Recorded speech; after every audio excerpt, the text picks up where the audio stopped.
One. Hello. Hello. Welcome to Conscious Living Podcast Series. I'm here today in the studio at Specialty Produce Network, and I'm so happy to announce my guest, Mike Peterson in San Francisco, California. He is here talking about today about the disorganized brain and from the Brain Integration Institute. Welcome, Mike. So glad you're here. Thank you, Ashley. Thanks for having me. It's always Oh, a pleasure. you're welcome. So tell us a little bit about what you do and how you help people with a disorganized brain. I work with a lot of people who have anxiety, stress that they can't turn off. I work with a lot of people, like in Hollywood, I turn off stage fright and anxiety around performance.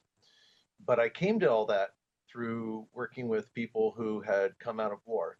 I myself had worked in ambulances about a 8-year period, and been acquainted with both first responders and then through working with people who had been in combat, very stressful situations. Wow. And well, we learned quite a number of things over the years, through our experience and research, and obviously from studying, what other scientists and psychologists and things have been doing, and um, be able to share some of what we learned specifically around our ability to focus and, as a disorganized brain, um, how that affects us in day-to-day life, both from our stress levels, our ability to function, and a whole broad range of things. Yeah, oh, absolutely. So talking about that, I mean, people can kind of really understand or guess or have an idea of what a disorganized brain is. I think all of us experience it from one moment to the next during a day and depending, like you said, on the level of stress. But where do you like to focus? What kind of clients and people and parents for kids, seeing them, what do you see mostly about supporting these types of people that are really experienced in and I think we're talking about something a little bit more than average daily stress. And what does that mean and how do you help them? Yeah. Um, well, a sort of a little known fact, if you will. Um, Over the last several years, it's become more and more apparent that people who have a base level of stress, but they don't even necessarily know it, base level of stress actually have a much harder time concentrating. Now, it's really significant, and people I've worked with and other people within the field, um, people who have PTSD, or whether it's not even something where we would realize, okay, you just came from war, or you're a paramedic who just dealt with a, death of a pediatric patient, or something along those lines that we would have easy recall of from as adults. Um, that actually, even though we would say, oh, well, my traumatic childhood or my traumatic teenage years are past, it couldn't possibly be that. There's always some basic learning. We call them imprints. And what happens is that our brain is constantly on high alert from those events. And whether it's from a one or two, it doesn't have to be very many, one or two traumatic kind of experiences, very intense, that happened to us as a child or a teenager, or of course, obviously as an adult. When our brain is constantly on high alert, even in non stressful settings, certain people have a basic level of stress. Give a case example. Someone who, when sitting enjoying um, we'll say they're enjoying a meal or they're just relaxing in front of a fireplace, and they get antsy. They feel like they have to get up and move around. Or they're sitting at their desk. It's a relatively banal, easygoing, you know, something that they have to do, and they get antsy or they get anxious and they have to get up and move around, or they have to find some sort of thing that's more stressful in their environment to be able to handle. And it turns out that if we have stress, it doesn't actually have to show up physically in our environment. So we don't actually have to say, oh, it's, that report to give to work, or, oh, as a student, oh, I have to take that big test. It doesn't necessarily even have to be something that's so seemingly obvious. The vast, vast majority of the time, it's not. but it keeps this level of stress going on, or we're just kind of antsy. And that is the sort of thing that's frequently there, or almost for a lot of people, always there. Someone might say, well, I'm just a nervous individual. Someone says, I got to keep going. I've got a high motor running, or I've got a, with my metabolism, I have to keep going. But these people have this experience of feeling like it's hard to concentrate, like it's a disorganized brain. And a lot of people say, oh, I've got ADD. Or someone said I got ADD. I'm sure that's what it was. I was always a hyper child. Well, it turns out for a lot of people, that's not the case. So our ability to function and focus and think is not always someone says, I've got ADD. In fact, a lot of ADD is being diagnosed as such, both in adults and in kids, and it's not ADD. I Right. just saw a statistic yesterday. They're saying within a few years, based upon current trends, 1 in 7 boys in the United States are going to be diagnosed with ADD or ADHD. Well, now I just have to add a few sentences about that because I find in my practice, in my private practice, that many ADD kids and adults experience multiple levels of consciousness at the same time. So they're receiving many, many levels and layers of sensory information at the same time, and they're not sure how. That would be the disorganized brain. They're not sure how to process all that sensory information coming in. Correct. And so it disorganizes them or throws them off or doesn't they don't know how to integrate all of that information coming in and then determine what it is to do with that information, whether to put it aside or whether to act on it or to and many times we react, right? And that's a lot of what you're talking about is our unconscious reactions and not knowing how come that happened? How come I acted like that? How come I got antsy or I Yeah. got up and couldn't deal with it or stared off into space at school or all of those aspects. And so I think we don't as a society either give enough credence for how many sensory inputs we're really receiving and how to work with those. How to okay, there's loud noises in the background. Okay, I can hear the clock ticking in the classroom. Okay, the Yes. fluorescent lights are flickering and it's driving me bananas, Hmm. and all that sort of thing. Yeah. And then Yeah. it's no wonder it's hard for the kids to concentrate or adults to concentrate in their work environment as well. So it's helping a lot of people get connected with what are the distractions? What's preventing me from focusing in a certain area where I want to concentrate? Yeah. Yeah. I think the work that you and Annie Kalatkar have been doing to simplify some new ways to bring this information together to help people in the moment. I think you even used the description. It's almost like first aid. That's immensely important because when our brain is struggling to understand all of these things and to synthesize them, to pull them in together, it can be very challenging just to focus and function in day-to-day life, whether you're driving your car down the freeway or you're, which is obviously very important from a life preservation kind of thing. Yes. Um, but and actually I'll use that as an example. I had a client who said, Mike, when I get to the office, I'm so tense. Driving down the freeway is hard. I just to be able to focus. There's so many things going on at once. And I think the way you described it, this information from the clock ticking and from, you know, uh, whatever the lights flickering, that's a Right. great example because he says, there's so much information, there's so much input. We've got cars going past and there's lights and there's so much of it to track at the same time. And he said, I've got ADD, and I tried taking this ADD medication, and it helped a little bit, but it made so many other things worse. And I bring that up because with just 2 sessions, we were able to dial down that the intensity of what it was like for him to drive. Now he's able to drive to work, just a couple of conversations basically, and it's so much better. Now here's the additional thing: his experience of when he goes into work and he's actually able to focus and concentrate. One of the things I know you've experienced in working with people is when there's this much difficulty processing the information coming in, and it takes a lot of mental effort to actually be able to make sense of it all and to focus to just get a simple task done. It actually generates stresses and releases cortisol levels and epinephrine or adrenaline, and then our system tries to balance it off. It can be very difficult. His experience was by dialing some of that back, he did not feel as mentally disorganized Right. and was able to focus better at work. But especially, I think being able to give the tools that you've developed to kids Yeah. earlier on is immensely useful. And I think, and having experienced your work with me as an adult, I think I notice right away when I can shift my perceptions Right. uh, with what you're doing. I think that's really important.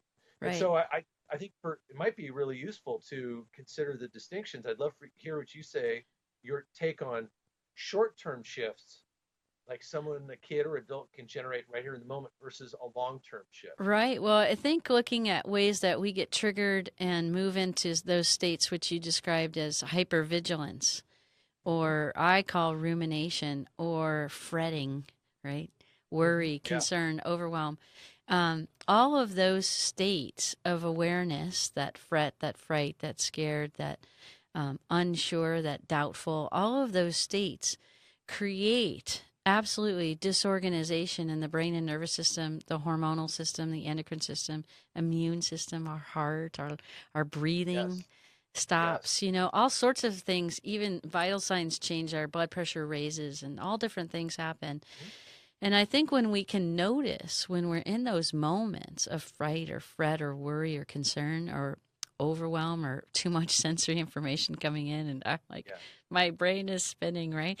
When we move into those situations, what we can do is take a moment and just stop and notice and go, oh, look, I'm human. I'm in that moment.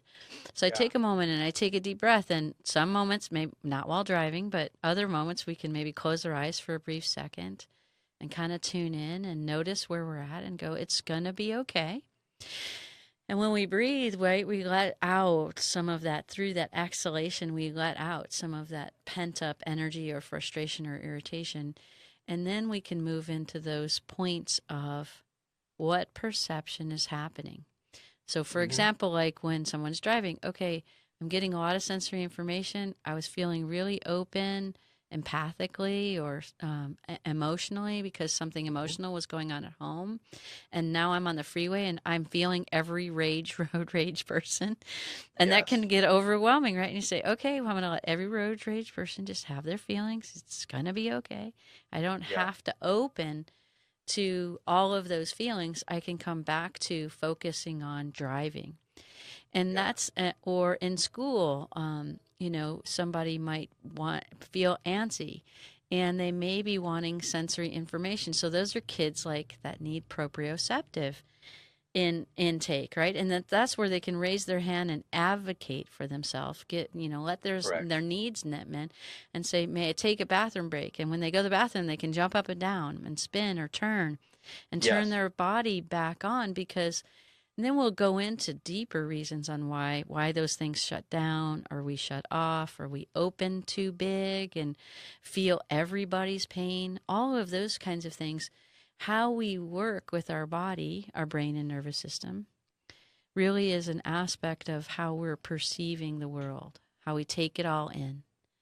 And that's what we like to gently and softly and supportively promote to people noticing in their lives so that they do have the opportunity to change the way they're thinking, perceiving, and or taking in all of that sensory information. Yeah. So Well, very that's well put. that's kind of the shortened version. Yeah. And one of the things you started off with is in terms of integration, there's the people don't realize necessarily that um, when we do some of the things that you teach, being able to shift our perceptions, take that deep breath in, and change, energetically our perception to light or the density or whatever it is that's going on around us, we can actually teach the brain new ways to not only choose which information that it focuses on Yeah. and to notice what in our environment is most useful and just act upon that or react to that might be another way automatically. A- It Absolutely. changes our body. It It, changes our body. It lowers our stress levels. As you're saying, it changes everything from the electricity flow through our body. It changes our digestion, like you said about whether you measure the amount of bile in someone's body, your stomach juices. Right. It literally shifts all sorts of things. Even And motility, right? How yes, fast it moves through. absolutely. Right. Yeah, exactly. The fight, flight, freeze mechanism. Um, as we speak, we are spiritual beings, and we Yes. interact with people around us. We are much more sensitive than we realize. And I tend to agree with quite a number of people that say that our brains, we have to learn how to control and focus these more psychic, extrasensory perceptive abilities. Because if we are in a place where we're listening to the people, we're in a meeting, for example, and you have people talking and there's papers rustling, and then, someone opens and closes the door, then the air conditioning turns on. We've got sight and smell and touch and taste and feel and temperature, all these sorts of things. But then, as you describe, people who feel the emotions of the people around them on the freeway, for example, and they feel the road rage and the frustration of traffic, it becomes so much to handle. And it's Yes. it's it's a it's a challenge because, most parents, even the best parents who do a great job raising their kid, it can be frustrating for parents to say, geez, we took the second job to put, to mom went back to work or whatever to get the kid into the best parochial school or best private school they could, or even tutors. And often, especially in kids and in adults, there's that challenge of saying, okay, where is the information coming from and how do I synthesize it? Now, Right. one of the things that this go in terms of being able to focus it back on the integration of the brain. A colleague of mine noticed some things some years ago, and I kept paying attention to what I was noticing with my clients. And we've really been able to refine down how um, each hemisphere of the brain has almost like its own personality because it has certain jobs that the left hemisphere will do better than the right. And it turns out that the fight, flight, stress response, the signaling that says something's not right, whether it's the signaling of uh-oh, I don't like spiders, get out of the room, or snakes, get me out of here, that sort of thing, to like your example, driving down the freeway and you're sensing the emotions of the people around you, or perhaps you're sensing all the emotions of the people you'd be with in a meeting. Well, it turns out that the right hemisphere of our brain is the part that's doing the signaling of that signals the stress or the anxiety, especially if that is what we're feeling when we're trying to focus. It Yes. turns out that that's the part of our brain that gets triggered. That's the part of the brain that's doing some people call it the lizard brain, some people call it the dinosaur or the monkey brain. But it's this incredibly beautiful, well fine-tuned part of our brain that's processing so much of this information. It just works overtime. And this is where our feeling of disorganized and our inability to get organized in our space with our desk, where those things seem to pop up. And I like to give people this little reframe. For the vast, vast, vast majority of everybody walking the face of this planet, it turns out that's actually a feature of our brains and not a problem. That's actually a sign of our brains working incredibly well, of how we've evolved to handle what's going on. The way to describe it is it's paying attention. Some part of you, whether you might be watching TV, you still hear the sounds that would be someone walking up your front step, or someone's going to put a key in the lock to your door. You respond to that. It's actually doing its job to keep you alive and well. It's just sometimes it pays attention to too much information. The hemispheres become unbalanced. They're not integrated to work together. And the great way to know if it's a sign that your brain is functioning properly is when people realize that they're triggered. And I'll give you an example. Someone says, I have a very difficult time focusing as a kid when I'm in a classroom. Okay. But if I'm at home and I'm with the family, there could be a TV going, mom's running a blender, dad's, running the dryer and the laundry, and I can hear all these different sounds, but I'm okay. I can focus on my work. But when I'm in school, I have a hard time. So that's an example. They're doing the same kind of work. It's just in one setting, it's more difficult than the others. Another case in point would be someone says, well, you know, um, like to take your point, driving the car. If I'm driving the car, I feel fine. But if I'm the passenger in the car, I get really anxious. And then by the time I get to work, I can't focus. So that's an example where we go, oh, our brain is actually trying to survive something. It's the right hemisphere of our brain. It's sending us these signals, but that's also the part of the brain that floods our body with the stress hormones things, and it makes it so much harder to integrate and make sense of all the information that's coming in. And that is a great sign because when we realize that it's really time and space specific, what the triggers are that seems to set us off, Mm-hmm. like someone speaks to us in that tone of voice, Yeah. um, that's where we're able to make really rapid shifts, and then it's not so much work Right. to understand those things. So I think what you're doing, teaching people how to handle these things in the moment, but practice these exercises so that the parts of their brain are beginning to work together and become Yeah. more integrated. So you don't have to, we don't have to focus on all these things. That's great. And then, sort of on the side of it that I work on, is turning off the triggers so that our brain says, oh, I don't have to pay attention to all this information. The information that matters that I can work with to change my focus and what's going on here in the moment is that amazing work that you're doing, which I tell people about it all the time. I think what you guys have developed is just fantastic. Well, I think what we really ran into as well as a process to reformat or integrate and to reframe a lot of hypervigilant states or states of rumination or states of chronic fret on one level or Mhm. another is really training the brain and training you through a daily practice of really looking at what's first, what's good in life, and then looking at what's bad or not good or doesn't work, and honoring, of course, what doesn't work but not giving that first priority. Yes. And the reason why is when we go to look at, so we help people with a morning practice. All Mhm. kids, I don't know. I even think we could do it with babies, but we're starting with toddlers, 2 years Mhm. old, kids that are talking, and all the way up through senior year, whatever that is for ourselves. But when we wake up Yeah. in the morning, developing an air of gratitude about yourself, inside yourself. Yes. What's good about me? Yes. What am I grateful for physically, mentally, emotionally, or spiritually? And it doesn't really matter which one. Just pick one. You can pick all of them if you want, but Mhm. pick one. And what that does is that reframes your brain and your nervous system to look at what's good, what's okay, what's safe, and it helps people acknowledge progress.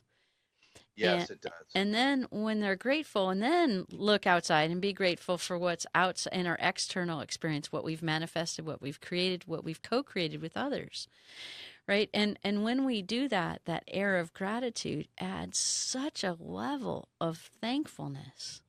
And when we feel thankful, when we feel grateful, what happens is we that part that you're talking about, that really intricate critter brain or monkey brain or ego Mhm. brain, that part feels satiated, comforted, and nurtured. And that part feels safe and feels like it got its needs met.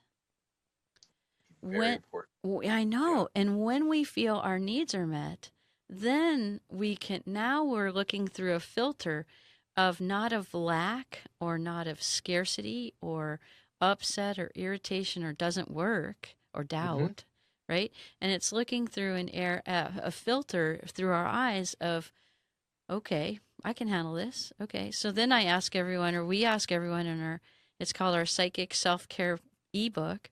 But Hmm. what we do is we teach people too. The second thing is what feels good in my body.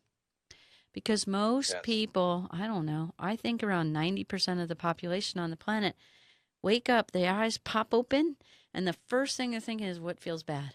What's going on? Or if their Yeah. to do list is really heavy, well, what do I got to do today? Yes. Yes. And it sets our brain in a fight or flight mode the second we pop our eyes open.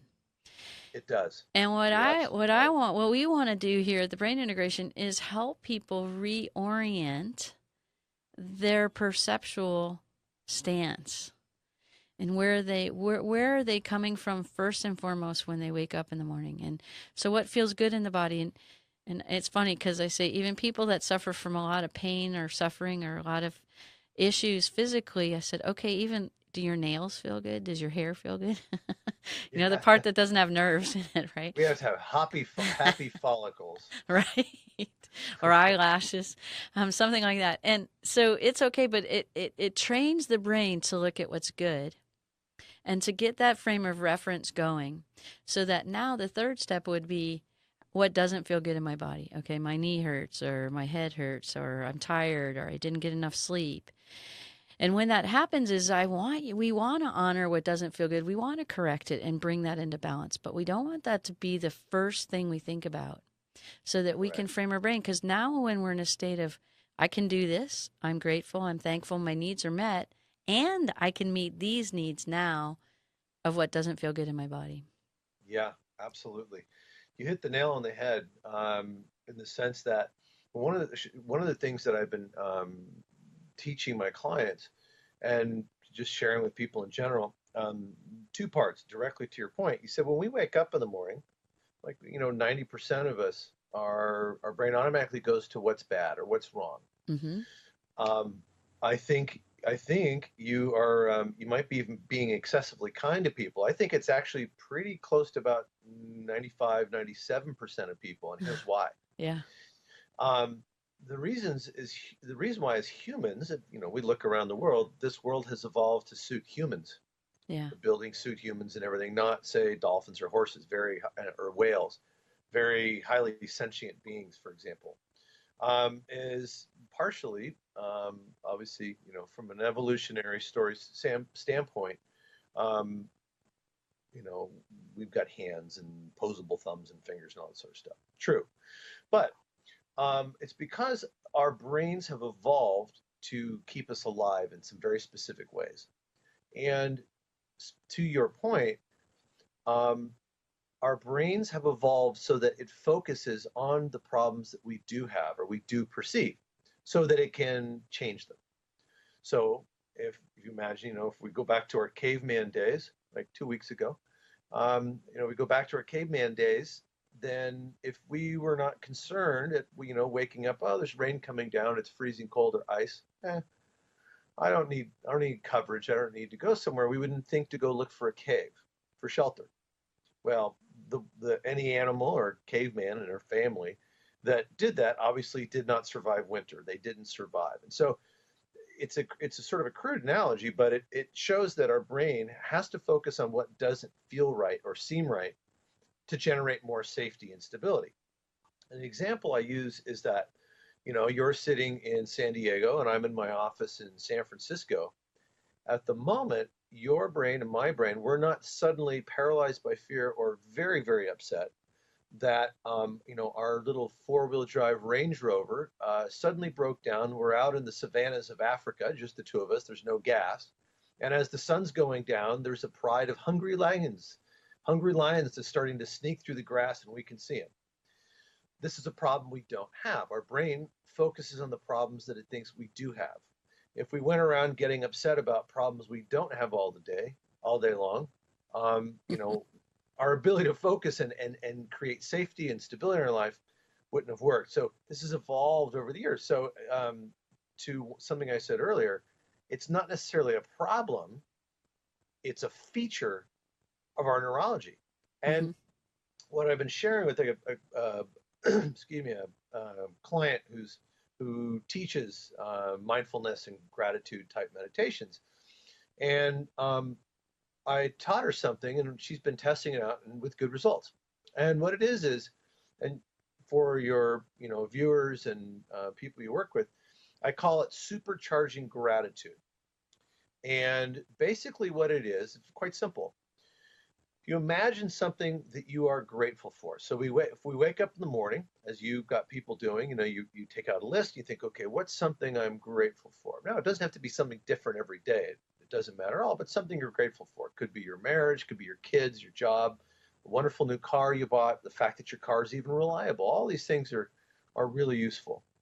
But if we imagine a version of us who's actually in that car, appreciating that car, a version of us who is getting a big warm hug from their husband, their wife, their sweetheart, maybe their kids, whatever that thing that they're grateful for, you imagine being in that place in a very specific way.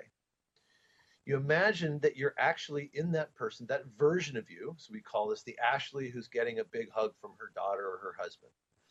So there you are. You put yourself into that version of you, put it into her experience. You actually want to look through her eyes, breathe with her lungs. You want to feel your heart beating right where her heart is. And as you do this, you feel even like your hands going into the finger sockets, the fingers in the finger sockets, toes into the toe sockets. And then you want to ask yourself this question, scale of 1 to 10, how strong do these feelings of gratitude, 10 being the greatest, 1 being almost nothing, how intense are these feelings of gratitude and these good feelings? It's a very simple exercise. And let's say it's at a 6 or a 7. That feels pretty good. What you want to do is you want to dial that up. You go from a 6 or a 7 up to an 8 or a 9, and just notice what it feels like. What would change for that version of you if we just take the intensity knob and we dial it up? What is it like to feel connected to these people, or to appreciate this working car or this job or this puppy that you get to take for a walk? And when you want to dial it up and just notice the difference and dial it up to 9 or a 10, you want to feel what it feels like when it's really good. Now, this is what's happening on the inside, is the actual effects of brain integration. We're actually taking the right hemisphere of our brain and we're using it to flood our system with, we have the sympathetic response and we have the parasympathetic response. There's the fight flight, there's the relaxation. We can feel gratitude, we get to relaxation. And that's when both sides of our brain start to work together for us in some really, really useful, wonderful ways. So for all of Ashley's, everyone who's watching this, I really invite you to try it. You can try it, whatever time of day or night you want. But if you try this in the morning, it puts our brain into this space of gratitude. And the studies show that when people do start off with some gratitude, noticing what is working in their life, what's going well, as in, don't wake up and turn on the news, the morning news, the talking heads. It actually has a profound effect. It shifts and changes our ability to focus throughout the day, and when your work day goes better. But when you can supercharge it, I like to call it, Yeah. when you can dial that number up, what you're doing is it's like a faucet, and you're using our ability to to direct what's going on in the right hemisphere of our brain to flood our brain with a more balanced cloud, if you will, of neurotransmitters, so that it gets more of it to work together. Yeah. Oh, It's just exactly. And, I think this concept of supercharging too really does bring it to another level of and beyond mindfulness, right? It's not just a function of the mental mind. It's bringing in the whole body. It's bringing in the emotional. It's bringing in spiritual, and it's bringing in physical, yes, because you're viscerally feeling it, right? Like you said, correct. bringing it, stepping into that experience of being you or being with that one that you're grateful for, is stepping into that experience, feeling their fingers, feeling your fingers, or yourself transposed into that situation. Yeah, And that really does, that helps us connect viscerally to that feeling, which then deepens the opportunity, deepens the brain and nervous system, but deepens the whole body in feeling that gratitude versus just saying it to ourselves. yeah, yeah. Yeah. So very well put. And as you and Annie have taught me and got me to go and do more reading about it, our cells literally have memory. Yes, they do. Our body literally has memory. And so by being able to, like you said, to go beyond just mindfulness and to be able to expand your perceptions and just energetically into gratitude, and of course to supercharge it, which works very nicely. Yeah. When we can dial that up, what we're doing is we're actually like awakening our memory cells, and we're using cell memory and just the way the electrical currents flow through our body, our nervous system. It wakens up as it almost like that version of us. It wakens this just humming, energetic, manifesting being. A classic example: I had a client recently, CEO of a good-sized company. Well, still would be considered a small company, about 1,000 employees. And we were trying to shift his experience, what happens day to day. and there was a lot of challenges. There's a lot of responsibility, and of course, heavy is the head that wears the crown. When you have so much responsibility, I mean, you get Yeah. 1,000 people's families, Yeah. their children's ability to go to school and eat and stuff are dependent upon your actions and your leadership, and it's keeping the poor guy awake every night. But Yeah. what we were doing is we were trying to supercharge his body to step into this different experience, the one who's calm and focused and in control, and his old self after all the changes that happened in the industry and stuff. He had a lot of stress. Yeah. And what happened was when he was able to be in the office and meet with his executive team, the people really who are let's say the generals and the lieutenants, they're going to carry out his vision to change things. Right. When he was able to do that, he felt like his old self. The whole rest of his day changed Right. because he's manifesting a different experience because people respond to us differently. If Mm-hmm. we're happy and calm, our spouse senses it. The people who love us around us sense it, and then they reflect it back to us. Right. Before we know it, we're living in an environment where, without us actually having to think, we're just by creating these shifts in our brain and our perceptions of what's going around us, we feel different, we project ourselves out differently, we can instantly begin to shape and change our environment, the people in it. And it's amazing how powerful we can manifest and co-create by being to take control of that within us, take control of what's going on, what we feel in our bodies, so that we can hack our brains, as some people call it. Um, but really to shift and change it, and actually we're teaching the brain new ways of working, so it does it. You're doing that. I'm doing that. Specifically on my end, okay, let's turn off the triggers, the stress triggers, so that when we're not automatically getting catapulted into something that's not a resourceful state, we're not getting catapulted. We just go, oh, something went wrong. Right. Okay, I'm just gonna kind of sit and be in myself and do what I can do. And then obviously, the skills you've been teaching for people who are in these environments they can't control. How do you learn to control or just automatically notice the information that's coming in that is going to help you get through your day and create the kind of life you want, versus obviously having this disorganized brain that's so challenged to function in our day-to-day lives. Right. Absolutely. And so as we go through that and people begin to start integrating and reframing their brains and nervous systems, they do have these sort of outcomes. They drive easier.